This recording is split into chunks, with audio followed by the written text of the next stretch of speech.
దేవుని వైపు చూస్తూ, ప్రభువా నాకున్న ఈ శోధనలన్నిటి నుండి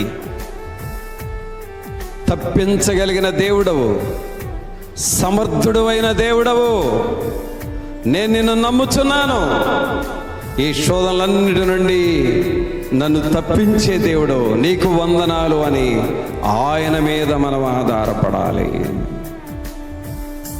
సహోదరుడా, సహోదరి, ఈ వాక్యం వింటున్న నీకు దేవుని వాక్యమే ఆధారం. నీకు శోధనలు లేవు అని అంటలేదు, ఎవరికి ఉండే శోధనలు వాళ్ళకు ఉన్నాయి, కానీ ఆ శోధనల నుండి తప్పించగలిగిన దేవుడు నీకున్నాడు. శోధన గొప్పదా?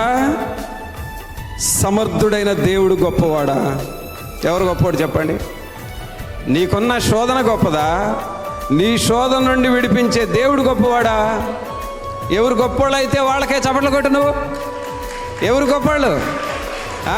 నన్ను శోధనల నుండి తప్పించగలిగిన దేవుడు నాకు గొప్పవాడు. ఆమేన్. కావున మనలో ఎవ్వరము